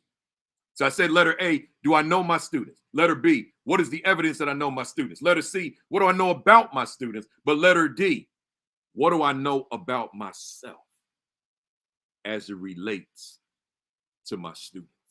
Woo! What do I know about myself? See, I got to use a speaker analogy on this. I get invited to, people, they hear me, they like me, so they think sometimes what I do is transferable. So they'll say to me, oh man, Kafele, I heard you speak such and such place, so I watched the Saturday Academy. Can you come and speak to our group about such and such? And I know that's not my area, right? So, I mean, I could grab the money and go, but here's the problem, y'all. I grabbed the money, but my reputation may be compromised because I got on a platform in front of an audience and spoke on something I know little about, or I accepted it, did my homework and spoke on it, but couldn't bring my brand, meaning my passion with it, because I didn't have the passion for it, because I didn't know it. I didn't embrace it. I didn't claim it. I couldn't own it. And I couldn't be authentic in terms of my brand professionally. I hope you hear me. So therefore, I know myself, and I know my limitations. So therefore, I know I can't accept that one, even though the money is good. I got to give it to someone else. Like, now you bring someone else. That's not what I speak on. I mean, I say to people, I say, look, go to my website and look at my offerings. That's what I talk about. If it ain't on that website, it's not me. It's not what I talk about. So I can't, and Josh, you can appreciate this. I can't get somewhere and fake the funk, right? Because if I fake the funk, my nose will grow and everybody will see it growing. Now, again, if you don't know Parliament Funkadelic, you don't know what I just said. Don't worry about it. It's called the Pinocchio theory. So I'm saying to you, it's the same thing. What do I know about myself as it relates to my students? And you may find there's some things about yourself hidden in your mirror. It's hidden in your mirror. And you never dealt with it because you never looked at your mirror in that vein. What do I know about myself as it relates to my students? So now you looked at yourself in that context and you found out, there are some things about me that I need to change about myself. Like I remember I told you this a long time ago, like a year ago, but I'm gonna share it with you again because it was a different context. I walk into and if I step on someone's feet on this one, you know, I'm not going to apologize, right? Not on this example. I'm not going to apologize on this one, right? So I'm just going to say, let it ride, and you make a decision if you still want to roll with me. But I will not apologize on what I'm about to say. I walked in a classroom at one of the schools I led for the first day during the summer. So when they were setting up the classroom, and the teacher had a Confederate flag in the room. And I said to the teacher, this can't be in this room, not while I'm here. And the teacher wanted to challenge me on it. Now, I wasn't going to lose that war. I mean, no, war is too strong of a word. It ain't going to be no war. It's going to be a simple conversation. Ain't going to be no Confederate. Now, it wasn't a flag hanging in isolation. It was within a Civil War photo, but that flag was there. I said, no, ain't going to be no flag here. He said, but I've had it for years. I said, well, yeah, well, this was your last year, right? So here, it forced the teacher to have to take a look at self, while simultaneously it forced me to look at me, because I don't know if I had the right to tell him to remove that. But I knew that I wasn't going to stay in that building with that flag up. Not me. I will resign if I was forced to work in that building with a Confederate flag in the building. So he took it down. But now he had to have to come to a reckoning, because throughout the course of the time I was there, I'm educating staff on African-American history. So he's got to hear this over and over and over. And I'm sure that forced him to look within himself. He eventually resigned, though. And it was probably because of that, right? But in my mind, see you next never, right? So I won't apologize for that, though, y'all. You know, if I stepped on someone's foot, fine, I stepped on your foot, right? But in terms of the symbolism of what that flag represents, it cannot be in my school. It will not be in my school. I don't care what the politics are. It will not be in my school. Those of you who work in those Robert Lee schools, that's the name, Robert E. Lee, not me. They would be changing that name. Not and what I'm not saying is I would be leaving. They would be changing that name. Trust me on that. I can't prove it to you, but they'd be changing that name. I'm not leading a school that's called Robert E. Lee. It's not going to happen. And there's a whole lot of schools in America called Robert E. Lee.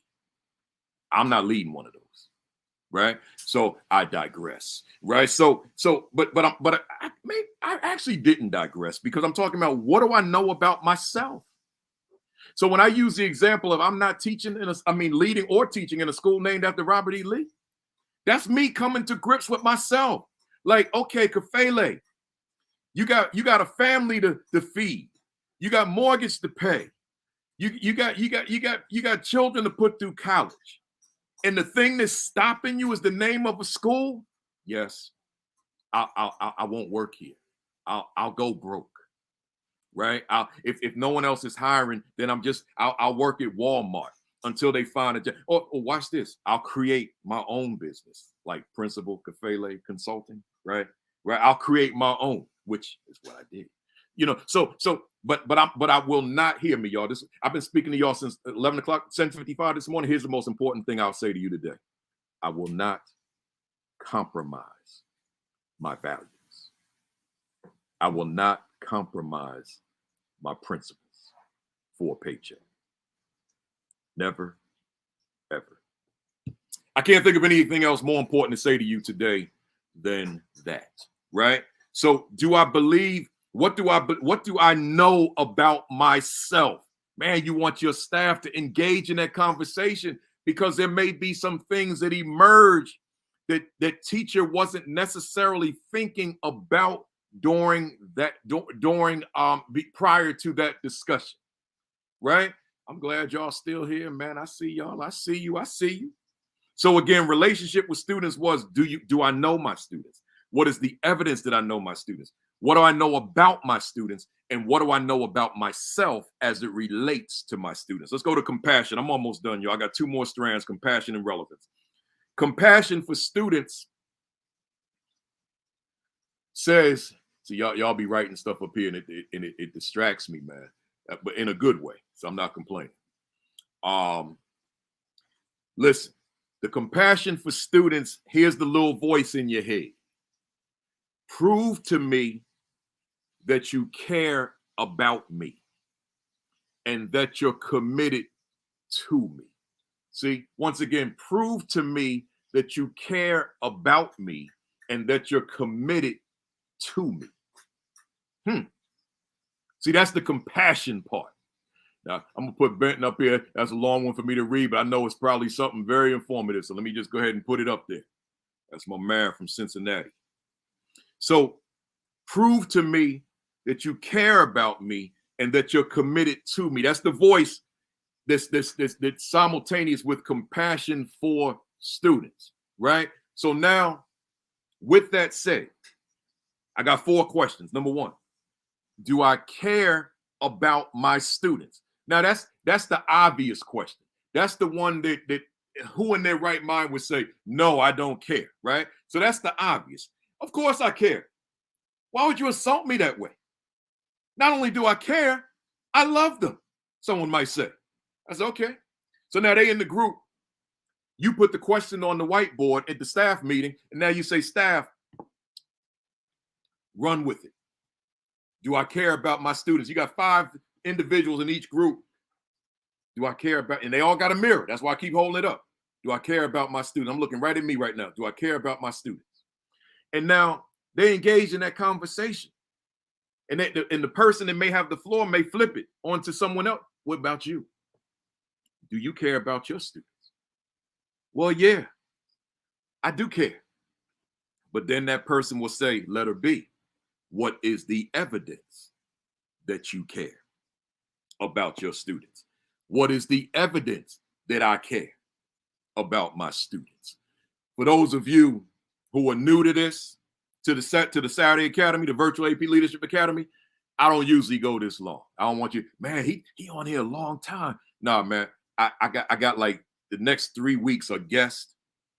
And I don't want it to spill over a month later. And I continue. I said, let me get it all on video and y'all can watch it whenever. Right. So, because I got guests coming for the next 3 weeks, y'all. So here we go. What is the evidence that I care about my students? See, that's the question. So now that forces the recipient of the question to have to dig deep. Like, what is the evidence? How do my students know? And see, that aligns with letter C. Do my students perceive that I care about them? See, that's the question. Do my students perceive that I care? What is their perception? Not what did I say? We could be on the call on the virtual AP Leadership Academy, and we could all say, I care, I care, I care about all of them, I care about all. But then the student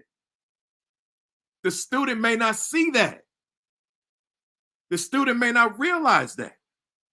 Because again, it could be something about the way you present yourself that the student is not able to detect or discern how it is that you feel about that youngster, whether or not you care about that youngster. So all that matters, right? So again, letter A, do I care about my students? Letter B, what is the evidence that I care about my students? And letter C, do my students perceive that I care about them? That matters.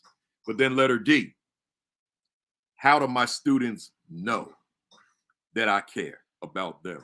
And see, if someone were to drop in the chat and they said, because I tell them every day, I'm going to tell you, telling them you care is a good thing. I would never dispute that. But it's not what's going to convince them. You don't have to tell your students that you care for them to know you care. You never have to tell them that you care in order for them to know you care. It's your actions that will demonstrate whether you care. Again, I'm going to use myself as an example. I can come on this broadcast every Saturday and say, I really care about you guys. I really care about the people that watch to grow and become better. I could say that, but guess what? Just showing up for 76 consecutive weeks speaks volumes. I don't have to tell you. Just showing up, even in a hotel. When I was in Vegas, I spoke that day, but told the contact person, Breon Mitchell, principal out in Clark County, Las Vegas, and she might be on right now. I told her I can't do this at 11 o'clock Eastern time. I have to be on here. See, so I don't have to tell people, oh man, my actions speak loud enough just by the fact I show up. So I'm not saying that to pat me on the back. I'm using that as an example to go back to you to say, how do my students know that I care? What is it that you do that it's clear and evident that my teacher's got my back? My teacher's in my corner. My teacher cares. My teacher got me. See, that's what I'm saying. But that's why this exercise is so powerful at the staff meeting. Or it could be the PLC meeting. It could be the department meeting. It could be the grade level meeting. It could be whatever meeting. Superintendent's out here on the call because there's a couple of you that I've seen. I know Peter Finch is on here. Superintendent Finch. This could be an exercise with your principals at the administrators meeting, right? Whether it be directly between superintendent principal or prepping principal for the teacher, for the teacher meeting at the staff meeting. Either way, I'm on the last strand, y'all, and then I'm done. Relevance in instruction. Relevance in instruction. Here's the voice that speaks to the title. Expose me to my story because I need to know who I am. Once again, expose me to my story because I need to know who I am. Now, when I bring on our guest next week, Dr. Rosa Perez Isaiah, we're gonna get deep into this particular strand because that's her area. That's who she is. That's her brand. So we're gonna get deep into that. You know, the whole equity, diversity, the dispelling all the myths about culture, about critical race. That we gonna get heavy next week. Y'all better put on your calendars now. So expose me to my story because I need to know who I am. Right. So I got 3 questions for this one. Do I realize who my students are? Right now, what am I saying? When I say do I realize who my students are, I don't mean like who you are. Like there's Baruti Kafele. Yeah, I know who he is. No, I don't mean that. I mean you got students of various different cultural, racial, ethnic backgrounds. Do you know them according to their individuality and their student identity, their cultural, racial, ethnic identity? Do you know them? Because we know, here I am being brutally honest again, We know that we have teachers, people or teachers that racially, culturally, ethnically do not know their students. Right, let's go to the young lady, the second grader in New Jersey here in South Orange, Maplewood, Muslim student. We know clearly, racially, religiously, the teacher did not know that student. Watch this though. The teacher didn't know that parent. The teacher didn't know that family. The teacher didn't know that religion. And the teacher didn't know that religious community. And my wife said, and the teacher didn't care. See, South Orange, Maplewood is next to Newark, New Jersey. And Newark has a huge Islamic community. New Jersey has a huge Islamic community. And we're talking about a community that is outraged. So for those of you that don't know geographically Jersey, South Orange, Maplewood is right next to Newark. I mean, you'd be on South Orange Avenue by Seton Hall University, and in 2 minutes, no, 30 seconds, you're in Newark, New Jersey. It's that close, right? You're at Seton Hall University on South Orange Avenue, and in about 30 seconds, you're in the city of Newark. It is that close, right? So here we're talking about, do I realize who my students are? So with that particular teacher, either one, you did not, or two, as my wife said, you didn't care. It's one or the other, right? So do I realize who my students are?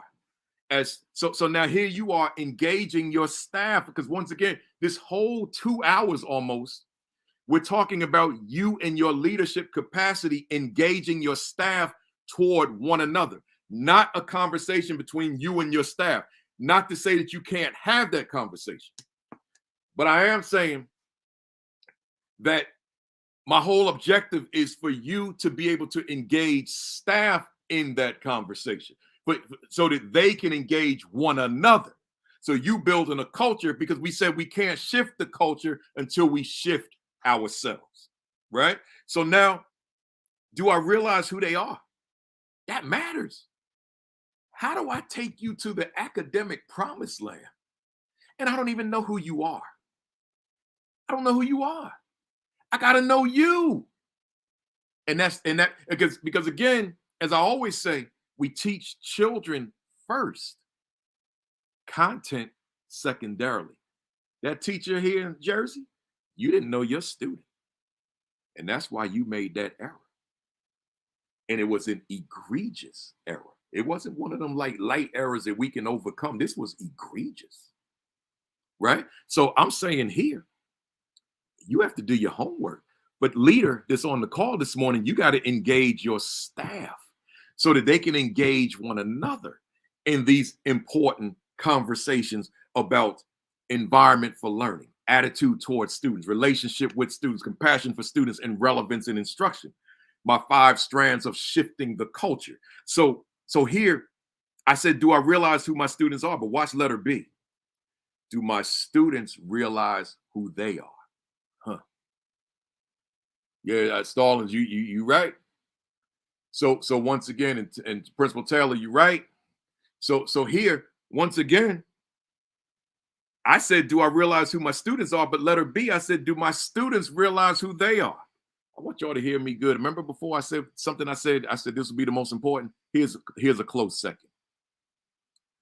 Listen, folks, I don't care. And those, particularly those of you who control the money in your districts, I don't care how many millions of dollars you bring in. And Stallings knows this better than anybody in terms of my work, because I went to war over this one. I don't care how many millions of dollars you spend in a district on a reading program. Remember that, Stallings, in 2004? I don't care how many millions of dollars you spend on a writing program. I don't care how many, and I'm looking right in the camera on this one. I don't care how many millions of dollars you spend on a math program. If you in a school district of young people of color in particular, Black and brown students, and you spending millions of dollars on the reading program, you spending millions of dollars on the writing program, you spending millions of dollars on the math program, but the youngsters look into the mirror and racially, ethnically, culturally, historically, they do not recognize who that is in their mirror. Yeah, they recognize the person who's represented on the birth certificate, but that's not what I'm talking about. They don't. So if the student doesn't recognize racially, ethnically, culturally, right, historically, who that is in their mirror, you may as well take the $1 million to the nearest toilet and just flush it, or go to the nearest sewer outside of your home and just put the $1 million in the sewer, but get yourself a bucket of water so it can flow into the sewer, because it's you're just wasting your money. You're wasting taxpayers' money, funding for the district, because at the end of the day, it's one thing. I said letter A, does the student recognize, do I, the teacher, recognize or realize who the student is? But now I'm flipping it on to the student. Do I recognize who I am? Man, I'm watching the news every day, and I'm seeing young men just shooting up each other. It's every day, y'all. It was bad prior to the pandemic. And I'm not even focusing on any particular city. People think about Chicago. Man, I'm thinking about right here where I am, right by New York City, wherever, where you got young men that are just taking each other out. And every time I see it, I say to myself, every time, man, if that young man realized who he is, he wouldn't see his brother the way he sees his brother. But as long as he's ignorant to the reality of who he is historically, who he is culturally, who he is racially, who he is ethnically, and I'll go a step further, and associates himself with the so-called N-word, and thereby sees his brother as the so-called N-word, the lowest word that one could use to describe themselves in the English language, then it's no effort to take out your brother, and simultaneous with that, knowing that the retaliation is coming my way, because the way I see you is the way I see me, because I don't have a sense of who I am historically speaking. See, youngster doesn't know. Youngster doesn't see the greatness in the mirror. Youngster doesn't recognize the thousands of years of greatness in the mirror. Youngster doesn't recognize the brilliance, the extraordinary talent, because it's been deprived.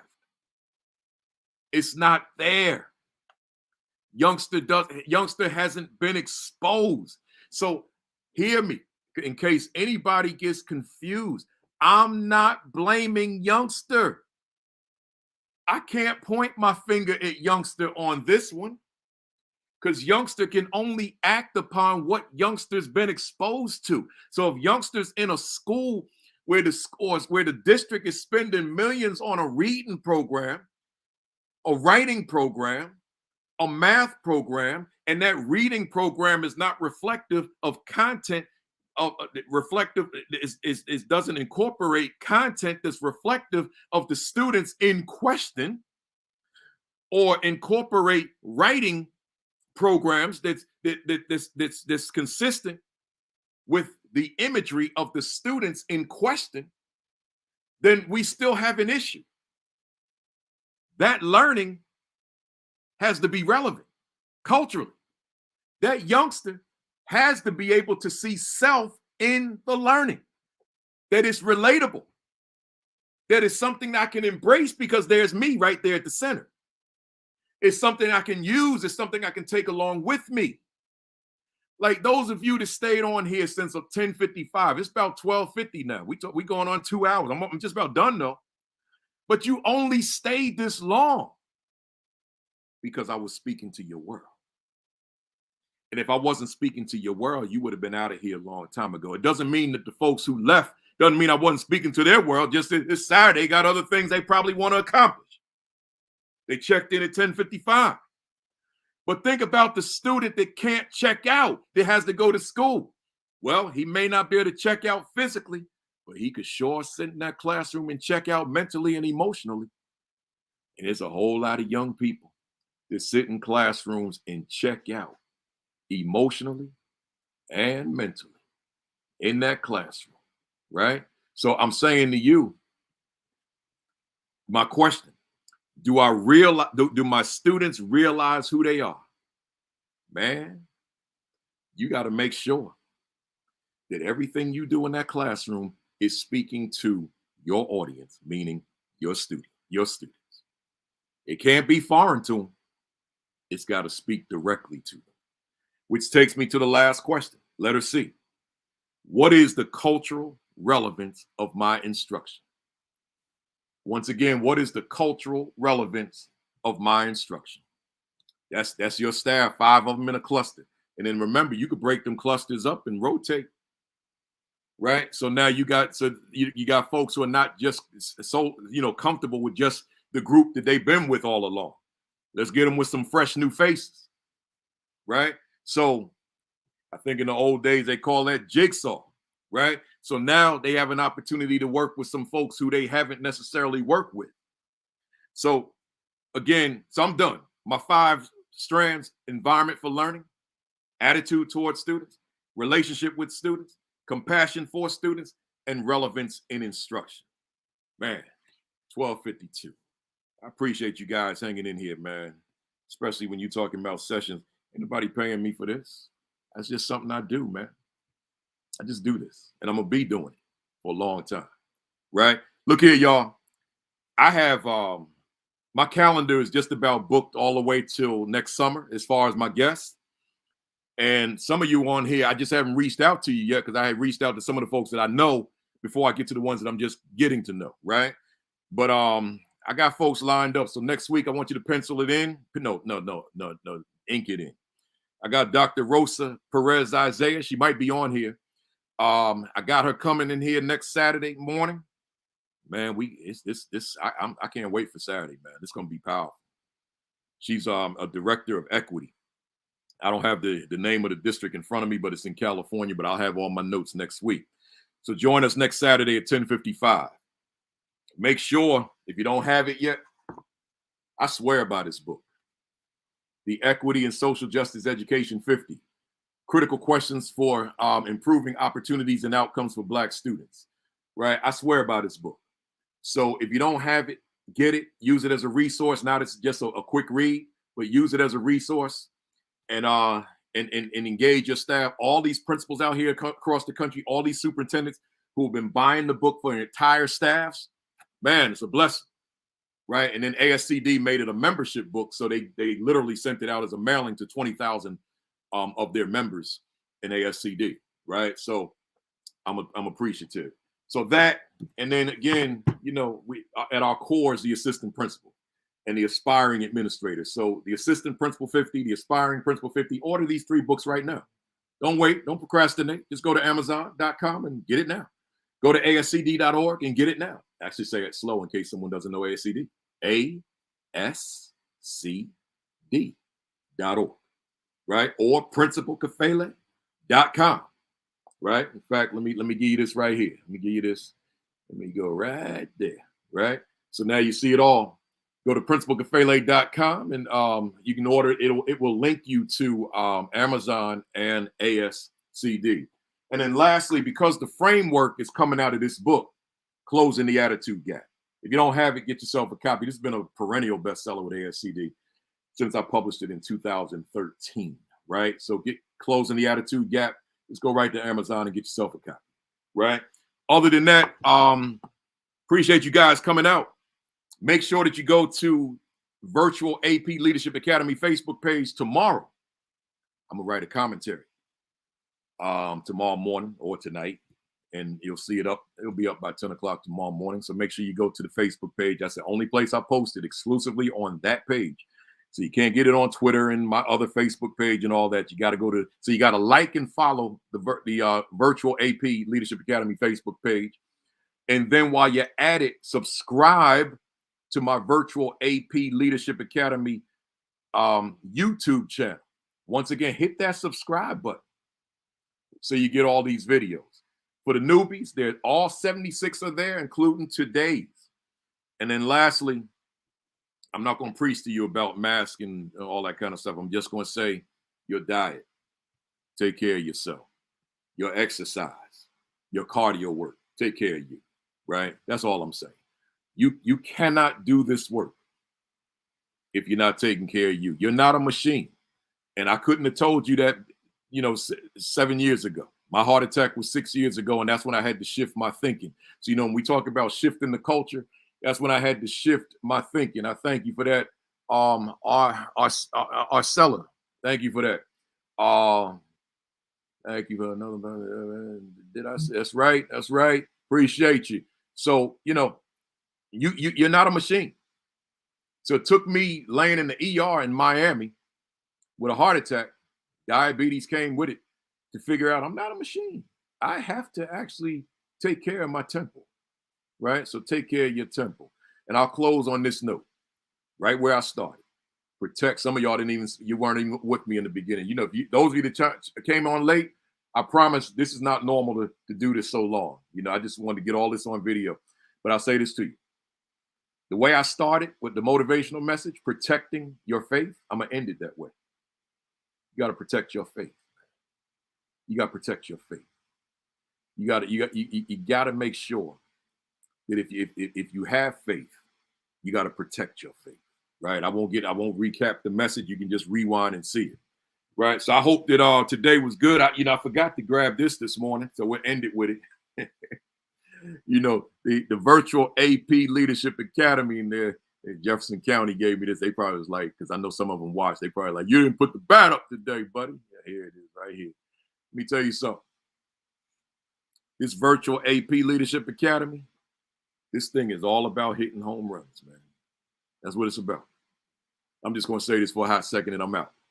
This Virtual AP Leadership Academy, the only reason it exists, it's about helping people to hit home runs, particularly assistant principals, aspiring administrators, and new principals. It's about hitting home runs. That's why I do this. That's why next week I'll be in week 77, because we're about hitting home runs. We're about hitting grand slams, hitting it out the park like Josh Gibson from the Homestead Grays, Negro Leagues, 800 plus home runs, more than Hank Aaron, more than Babe Ruth, and more than Bobby Bonds. 800 plus home runs. That's what we're about.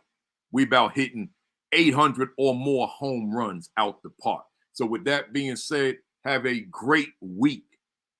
Have an extraordinary week. Have your best week yet.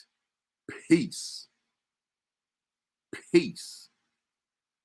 Thumbs up. Then cock that fist back. Take it all the way back. Just keep going. Back, back, back. 1, 2, 3. Bang! Yeah, and I appreciate you guys staying on for 2 hours. I'll see you next Saturday at 10:55.